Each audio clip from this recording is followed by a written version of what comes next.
What is it, Mr. Whitmarsh, sir? Oh, God, no. No. Martin! He's back! Here's Ronnie. Item 1. Initiation of repair process regarding damaged hinged room division system.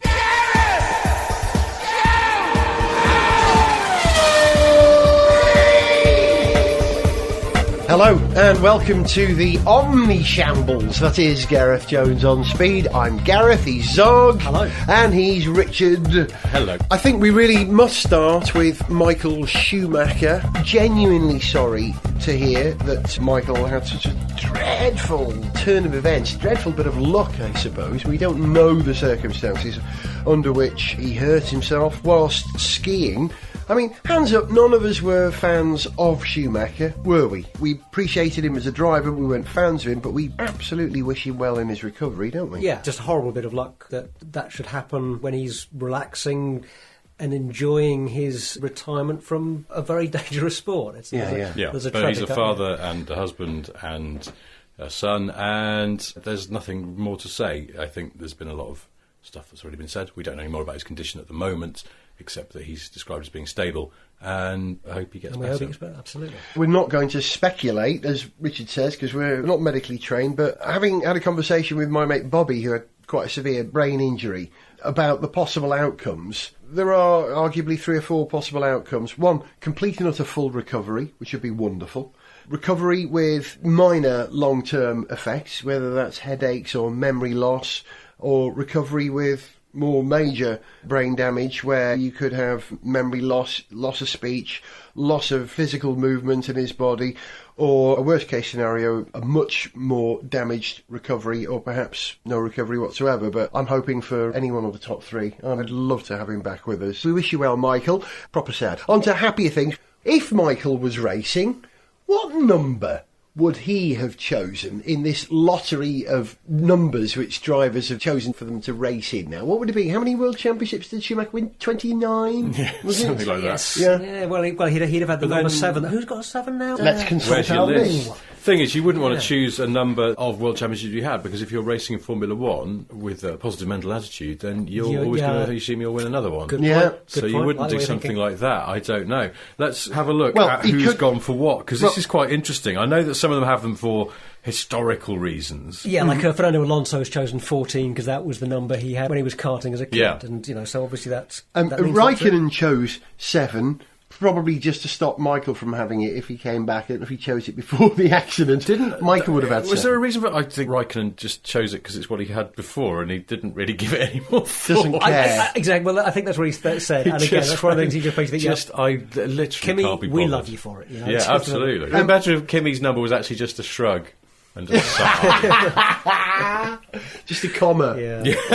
No, I don't want a number. I just want I want an infinity, an 8 sideways. That's what I'd have. The infinity. Well, if that was possible, the Red Bull would be. Could anybody have chosen E? E is a special number. Is it? E's a number now? When did that happen? It's something like the square root of -1 or something like that. Well, I mean, if we're going, everyone's allowed to have bits of algebra if they so choose. I'll have number X. But X, as you say, that's an algebraic... It represents a number. Yeah, exactly. And it can represent all kinds of different numbers, whereas E is a particular number. That has Really? Really? When did this happen? I'm going to look up the actual facts. See, funny enough... Continue. I'll do some research. But ironically, the reverse is also true, because the number 3 is the letter E, according to those awful people who have personalised number plates. So it works both ways. Anyway, who else has got a what? Working at the back, we're very thrilled to see Kamui Kobayashi return. It was announced this week that Kamui will be a free driver. This is interesting. For Caterham. So he's driving for Nout.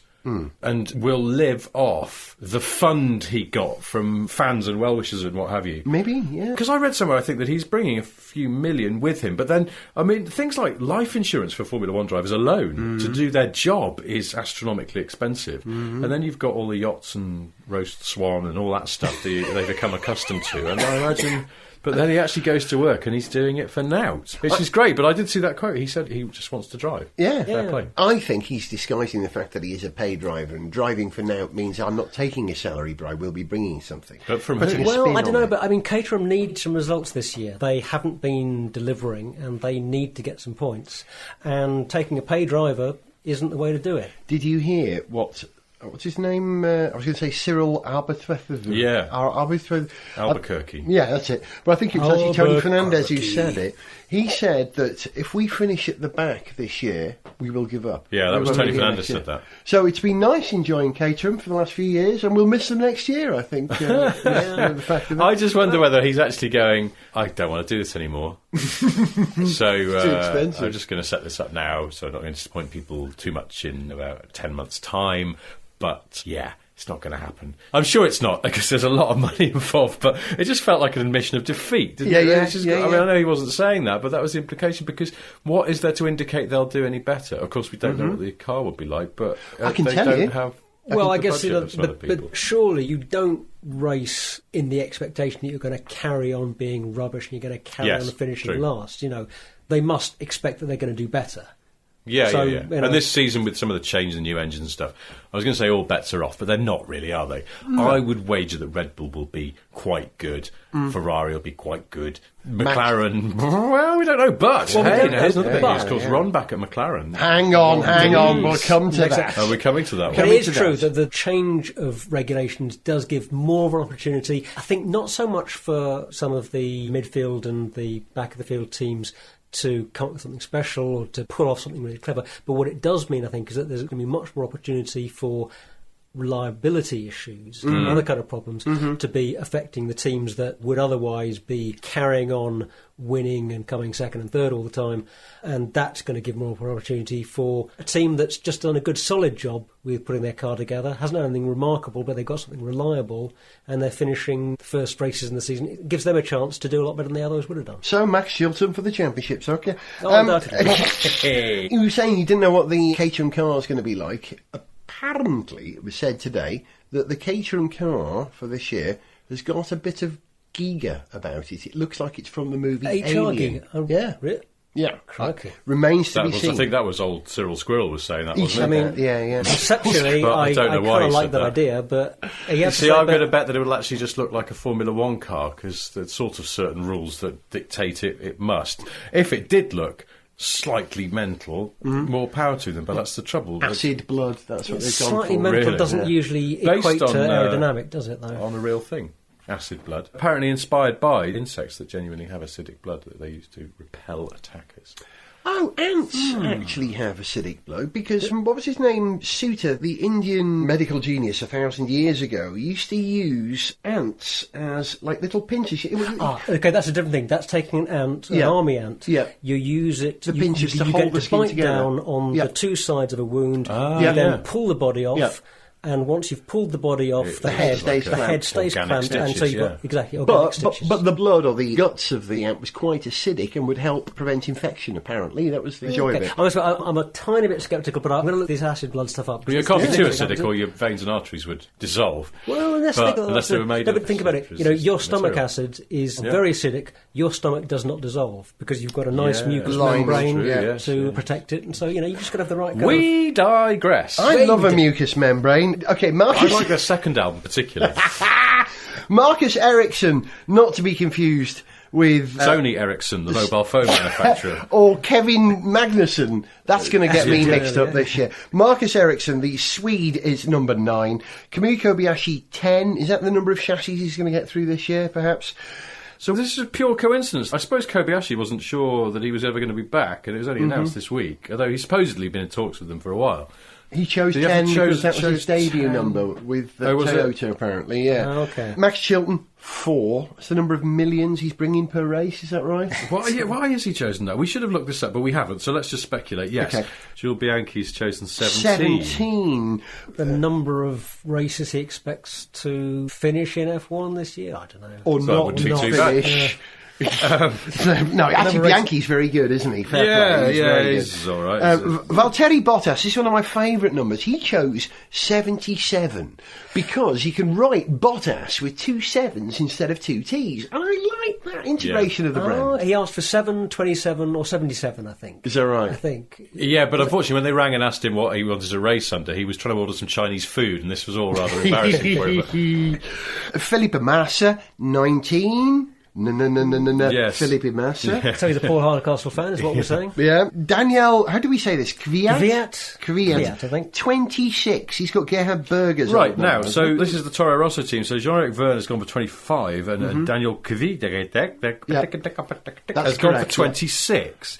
Did the team just go, look, just have to 2 numbers together just for the sake of neatness? Because actually, that's idiotic. Those numbers will be hard to tell apart on the car. True. And what with all helmet designs being changed constantly, which I think I said on the programme before, that never mind the fixing of numbers, which you can rarely bloody see on the car, make the drivers have one helmet design. Yeah. And preferably a good, bold and a good, design. strong, simple one. Yeah, I'm with you on that. Okay. Sauber, Adrian Sutil, 99. Likes his ice cream. No, so that's good because that was the maximum, wasn't it? They were allowed to choose between 2 and 99, I think. I think so, yeah. No 3-digit numbers and a number 1 reserved for the world champion. So he's just gone to the other end of the spectrum, and I thought, well, fair enough. It's a good, strong number. Do you think he likes John Lennon? 99. Esteban Gutierrez, 21. I was just looking down this list, and it's like, Hulkenberg, 27. He's not Italian. He's not Gilles Villeneuve. Why did he choose 27? It's an old Ferrari number, isn't it? Yeah, exactly. Yeah. Maybe Hulkenberg's counting on going to Ferrari. Maybe that's it. It's a secret hint. Oh, is that what it is? It's go, look how good this number would look on your car. Yeah, he's just trying to find his way into Ferrari. That's what it is. Perez, 11. Nice and easy one to write. Just 2 nice, simple vertical He can lines. actually do his race number just by accelerating briskly from a standing start, which I think is quite That's cool. a good reason to have a number. That's a good... Actually, you know what? I'd have gone for that. Yeah, I like that. And they go, what number are you, Sergio? Watch show this. Yeah. Kevin Magnussen has got 20. That was the number he had when he won his Formula Renault 3.5 championship. Button, 22, because he won the world championship in that. Reason. Yeah. Pastor Maldonado, 13. Unlucky for some. Enough said. Who were driving near him. That's got to be the best number. Grosjean, 8. He likes snowmen. Again, Right. he writes his own race number as as he leaves the track, following a loss of control. Kimi, 7, as discussed. Fernando, 14. Why did His he choose old 14? Karting number. Really? Yeah, Okay. yeah. Rosberg, 6, like his dad. Yeah. Which is brilliant. Lewis Hamilton, 44. Yeah, likes Magnum handguns. I don't know. That was his old karting number, so they're Okay, old chums, yeah, those two, aren't they? Ricciardo, 3. Why is that? 2 suggests that you're not as good as number 1. But 3 suggests you're not as good as 2 or 1, so that's even worse. No, but 2 is the uncanny valley. That's exactly right. 2 is it? is not Okay, number 1. yeah. Once you're into 3, you're into a whole other territory. You're safe. Numbers. So, I think. yeah. That's the way I think. And Vettel gets 1 or 5. And you know what? So he's just a bit of red paint and a moustache away from... There you go! yes, I've been saying yes. for years what an Anglophile he is, what a Brit. He's right, gone for the gone. most British number. Yeah, but you know what all these numbers give us now, don't you? They give us a completely different view at how bingo could be played in future. OK, ladies and gentlemen, eyes down for F1 Bingo. Here we go. First of the losers, number 2. Tedious Brummy, red number 5. A French accident, that's number 8. Unlucky for some, it's a seat at Williams. Bingo! Sniff Petrol! With Gareth Jones on speed! It's not often that I think Formula One reflects the political progress of Egypt, but you know how they had a coup in Egypt, a military coup, where they sort of, right, we're running this place now. The same thing, pretty much, has just happened at McLaren, where Rom, seizing the opportunity to acquire some shares which were owned by someone else, is now in a position where he can become the managing director of McLaren's Formula One wing again. He's back, Ron's back, and I'm genuinely happy about this. Was this more like Martin Whitmarsh as Oliver Cromwell? had a brief sort of moment where he thought it was all good, and then he's found himself out of the picture. Yeah, I don't know. I'm not too strong on history, so I may be running out of steam quite quickly on this particular comparison. But I think that's the headline, isn't it? Yeah, I think Ron Dennis has gone. I don't like what's been happening. Yeah, well, that's certainly what it looks justifiably like. As well. Sleeves are being rolled up very neatly, but rolled up nonetheless. And he's coming back to paint everything grey. I was going to say kick some ass, but he wouldn't say that, would he? No, facilitate drive progress forward. Implement a pedal anal interface. Yes. Parameters established for the increase in productivity, etc. And that's probably what's going to happen. He'll probably do it because, do you know what? I think Martin Whitmarsh might have been too nice a guy to succeed in the Piranha Club. Martin Whitmarsh, whenever we go to do an impression of Martin Whitmarsh on the show, we try and get the voice, and the first thing I always say to Richard when we're doing it is, right, Martin, very reasonable guy. Just assume a very reasonable voice.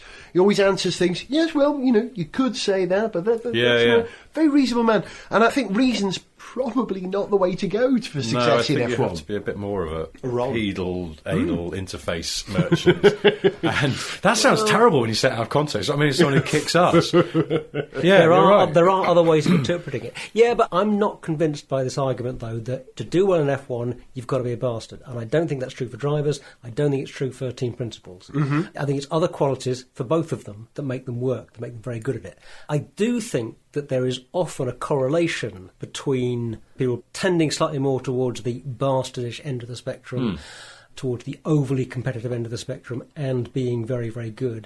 But the two do not necessarily go together, and I don't think that you've got to be a bastard to be a good team principal, I think you've got to be a bastard to be a good driver. Jim Clark would be the Well, that was a long first time one ago, wasn't it? But yes, I see what you mean. Okay, let's think of a more recent driver who's a nice guy. Mark Webber, nice enough-ish. Yeah, I think. by this we mean somebody who is reasonable in the way that they compete. They have respect for other drivers. They don't bully.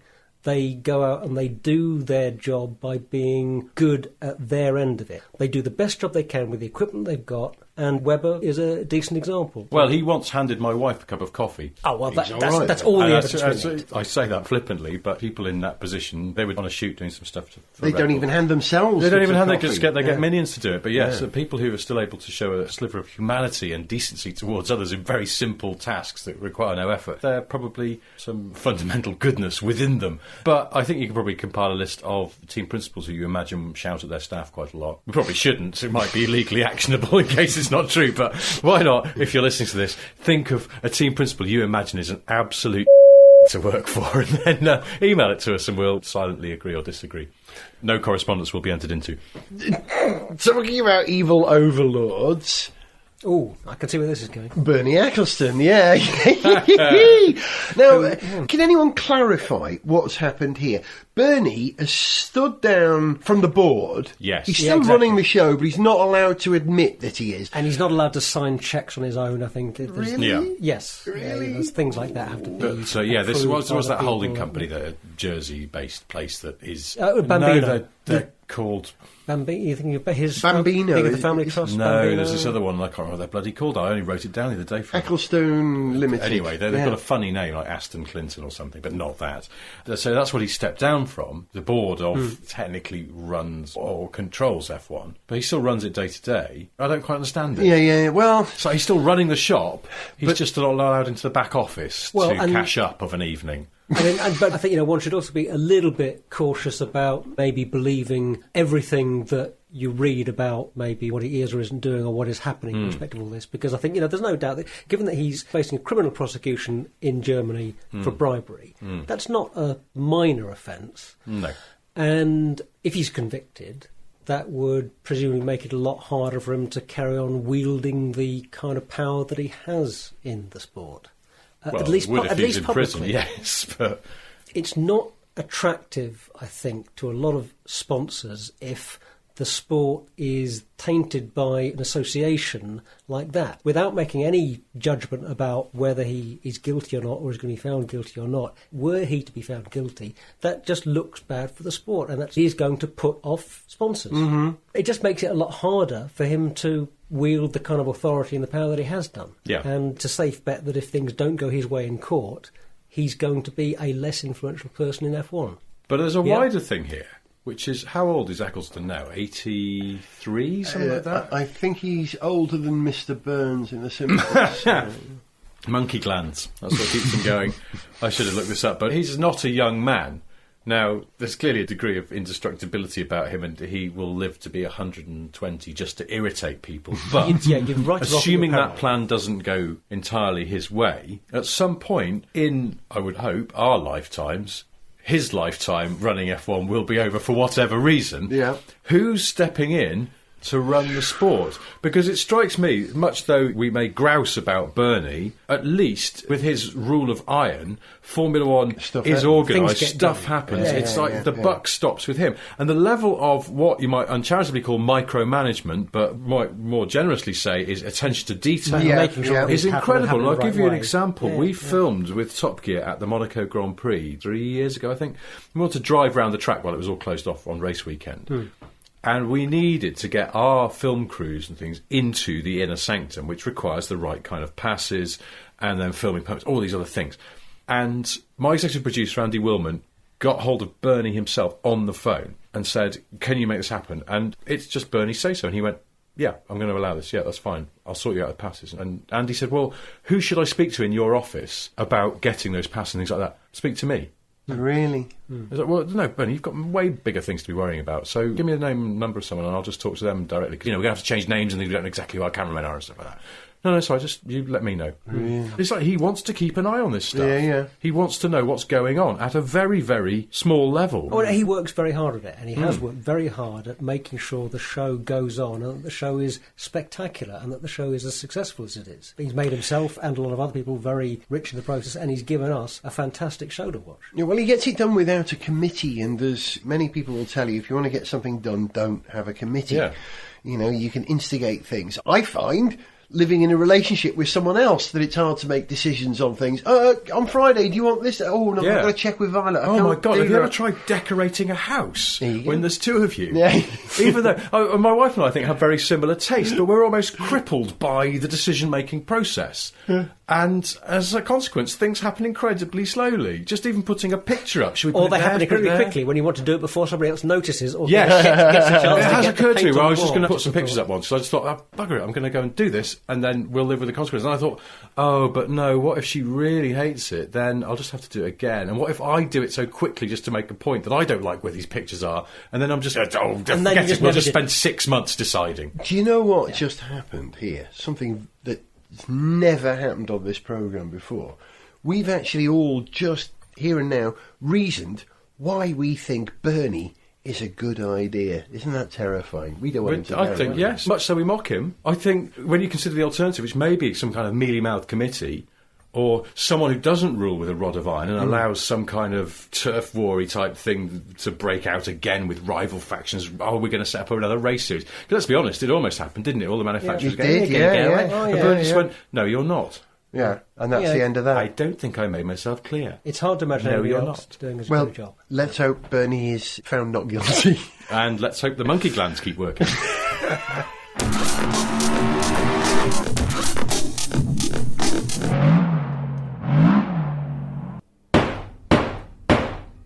Otherwise, Mr. Eccleston, I have given grave consideration to the evidence presented by the prosecution and listened carefully to the spirited defence mounted by you and your counsel, and in conclusion I find myself with no choice other than to find you guilty.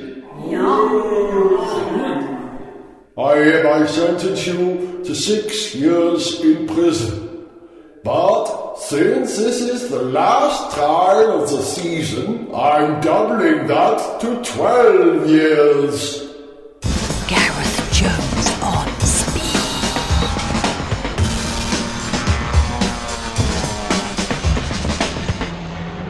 I think it's very good that Detroit, which is one of the few motor markets in the world that's not really bothered about Formula One, has the Detroit show on when there's no Formula One action. That's very thoughtful of them. It gives us something to talk about on this programme, at least, and provides a whole bunch of genuinely interesting cars, because Detroit's still a very important show, despite the fact that the number of cars made in Detroit dropped significantly. Do we make more cars in Britain than they do in Detroit these days? Oh, I don't know. That'd be a good stat. Do you know what's just come to light the last few weeks is that Britain is poised to make more cars than France for the first time in 40 or almost 50 years. Wow. I think the last time that happened was 1966. Wow.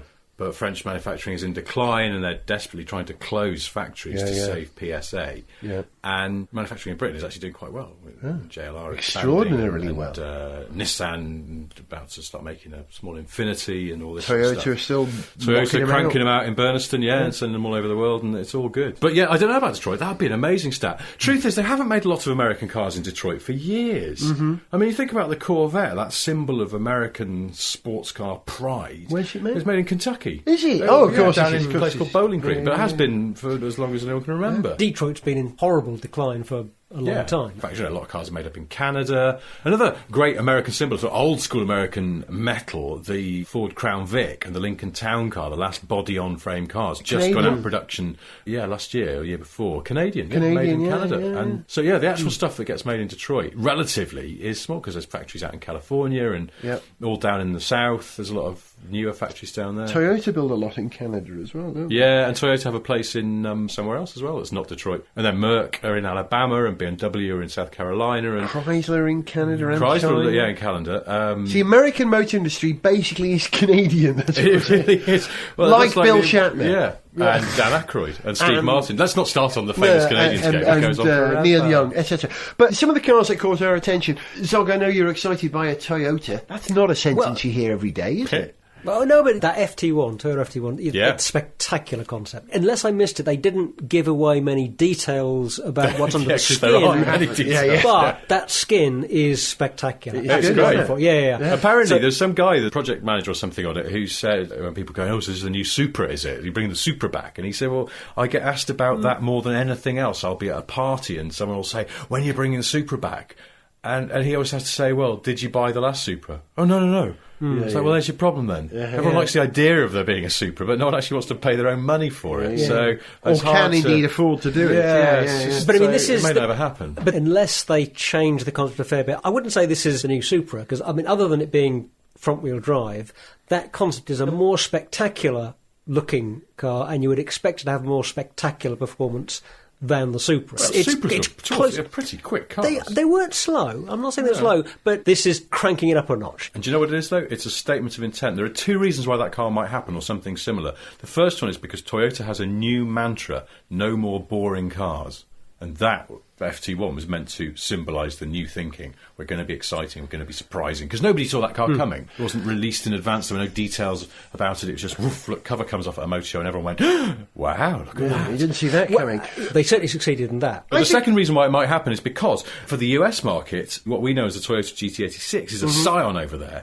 So Scion has a little sports car. Lexus had There you go. the LFA. Yeah.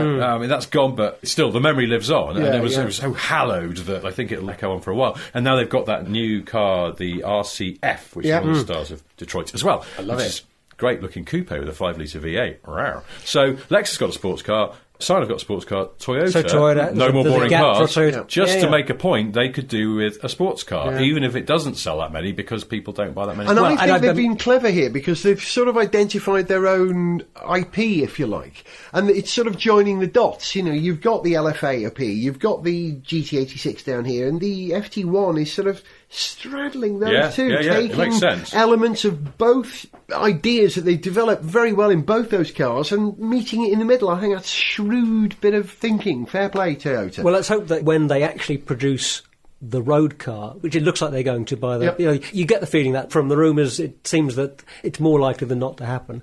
I have very fond memories of my MR2 from years ago. So, yeah, I'm a fan of Toyota sports cars, and I'm really looking forward to seeing this one happen. And some of the other ones that really caught my eye, that Kia sports car. The GT4 Stinger. Yes. Well done. Yeah. You know, Well done, career. Saucy. the yellow cars, that and the Corvette Z06. Yeah. Now, there's a reason why I Beautiful. think the GT4 Stinger could happen. Because firstly, Kia's getting It will quite happen. ballsy. Yeah, and they're But moving secondly, up that concept was, they said, was rear-wheel drive. I mean, frankly, it could have been side-wheel drive. It's a concept. It doesn't really matter. Yeah. But if they wanted to make it a production car, keep those proportions, it would have to be rear-wheel drive. Thing is, they've got the bits got the lying bit- around yeah, now. yeah. Because that Yeah, Hyundai Genesis box of parts that's Yeah. underneath the Hyundai Genesis Coupe that they get in America, which I've driven over there, is a really lovely car to drive. Really nice balance to it. And they could just do that for Kia. And Kia's getting quite feisty now. That's the kind of car they sort of need to do. If they want to go, look, we're a proper car company. We can do all sorts. Should have called it the Kia Exodus then, shouldn't they? It's beyond the Genesis, really.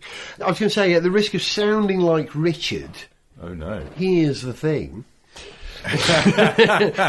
If you had a choice between buying the new Toyota FT1... So we were travelling in time to the point at which it is available. Yeah. Yeah. And Yeah. it's as good as we imagine. Yep. Okay, I've got that, yeah. or the Ford Mustang, the new Ford Mustang, which would you buy? I'd like to give them both a really good test drive before I decide Good to- answer. I do think, that's the- that. Are we talking about in this country? Yeah. You're yourself in this future Yeah. version of yourself, Yeah. and you Yeah. but you just get choice of cars. There's a reason I'm asking this. Well, I think the Mustang, it looks smaller than the old one, but apparently it is not. It's actually, in some dimensions, a wee bit bigger. Is it? And Well, the existing Mustang is not actually a small car. It feels quite compact in the US. Yeah, of course. Because everything's on a grander scale. Yeah, the Mini It's feels too big here, and I think it makes you look a bit of a tosser. Well, Well, driving I- a Mustang in the UK. They're wonderful cars in the US for what they do, but and I also suspect that if you got the Mustang, you'd have a grin as wide as you can stretch your arms plastered over your face for a few days. But after you've lived the car for a while... You just described the grin that man Michael, not- what's his name, has on at the Apollo. Michael Well, McIntyre. Michael McIntyre. The That's one who his didn't- grin you just described, wasn't it? Oh, sorry. Wider than your face. Ah, there you go. Well, yeah, I mean, but once you lived it for a while, I think you wouldn't be quite so keen on it. Whereas I'm pretty sure that FT1 you'd be happy to drive for a very, Yeah. very long time. I mean, so well, I look forward probably to a I'm distant going future for where we can Toyota. compare them. You know I love me Fords. Yes. I love all my Fords. I just think the idea of a four-cylinder turbo Mustang for sale in the UK is an appalling idea. The Mustang's almost something that you should gaze upon with wonder from afar if Yeah. you're British, isn't it? Yeah. I know Americans take them for granted and also hold them to their bosoms, but over here, they're cars that are imported by knobs who line dance and drink Budweiser, and really, there's no need. If you get the opportunity to go to America and rent one, or even you just see one in the street while you're over there, done there's it. something that quite exotic about them. If you can buy one from your local Ford garage, and old Chopface down the road's got one. I don't actually have a friend called Chopface down the road. I'm just trying to think. I was going to say what's his chops, but it's the same thing. Just if any old. I've got to stop swearing. That's the problem. I'm trying to find words that aren't swear words. Anyway, what I'm trying why to say change is, the habit if you of a can see a lifetime? Mustang on a street corner in the average British town, it ceases to be special. Yeah. I made a programme in America a long time ago about the space programme, and central to it was driving a convertible Mustang through Cocoa Beach, which is what the astronauts used to do. And that's me. I've lived my dream in America. Would I have a Mustang over here? No. Would I have an FT1 over here? Yeah, I think that makes sense. Yeah. Okay, so enough of that. Car that caught my attention, and I know it caught yours as well. It's not even a car, is it, Richard? The F-150. Again, a Ford. Yes. But it's a breakthrough because it's not a piece of American iron anymore, is it? It's a piece of American aluminium. Yeah, the next generation F-150, which, let's remember, is the world's biggest selling vehicle, is going to an aluminium shell. Chassis still a ruddy great piece of Yep. metal, although they've cut a load of weight out of that as well. They're making some big claims about how much weight they've got out of the chassis. Well, if they haven't got a steel... Yeah, I body guess it's rest just the of it, thing. I mean, it's a they said, virtuous wait, circle, They don't need isn't as it? much That's steel what- underneath to support it. Ford do this clever thing with variable thickness steel now, don't Yes, they? Where yeah. they Well, thin the everyone steel does, out where yeah. it doesn't need to be done. But Ford were the first to do it, I think. And possibly, Do you know- possibly higher quality steel as well, because this is what happens with a lot of manufacturers. Welsh They're able to, steel, see. if you're using better steel in some places, you get to use less of it and less weight. This is why the never popular MG6 is a very heavy car for its size. It's because Chinese steel industry hasn't quite reached the point where they can reliably do what they call tailored blanks, which is the raw bit of flat metal to be stamped and moulded is different thicknesses as it goes through. And this how cars can be light and yet have reliable crash structures and all this sort of stuff in Europe. So they just have to do it the old-fashioned way with really heavy, thick metal, and that's why that car's quite heavy and yet has a reasonable crash rating. Yes, F-150, though, this is landmark stuff, because this is a huge thing, but the investment that Ford have had to make to switch to an all-aluminium shell, and the marketing they're going to have to do to convince people that it's all right, even though, let's be honest, Land Rovers and Range Rovers have had, traditionally, a steel ladder frame chassis with an aluminium shell on it and been quite good off-road and at towing stuff. I don't see a problem there. Yeah, exactly. But tell that to a man who lives on a farm in Texas who may be a little dubious and prefer to go for a steel body Dodge or Chevrolet. Who'd rather have something that would rust rather than the aluminium? Yeah. Final thought for this show. Another car which appeared at Detroit, which has a connection with the F-150, yet you might not think it. The Mercedes C-Class. Have you seen the new Mercedes C-Class? Yeah. The S-Class looks like a Rover 75, doesn't it? I saw it this morning. Does look a bit Rover 75. Really does. In the back. It's that, Yeah, it's soft. the back. But the C-Class, relative to its body size, has a grille far greater than the F-150. And the grille on the F-150 is massive, but the grille on the new C-Class, it's enormous. It looks like a foreskin pulled back, revealing a big Mercedes glance at the front. There's something really Thank you for that image. Thanks a lot. I was going to say it's got a really interesting interior, but I don't know where we're going with that now. You've put this particular. I'll leave. Maybe we should Cheers. go, and I'll leave you with that thought. It's a great car, I'm sure. It just looks. The Mercedes Seaman class coming to the showroom near you soon. That was Richard. Goodbye. That was Zog. Goodbye. And I was Gareth. See you for another one soon. Ta-ra. To send us an email, see pictures, get song lyrics, join our Facebook fan site, follow us on Twitter, or to find out about sponsorship opportunities, go to garethjones.tv. Gareth Jones on Speed is made in London by Whiz Bang. Gareth Jones on Speed!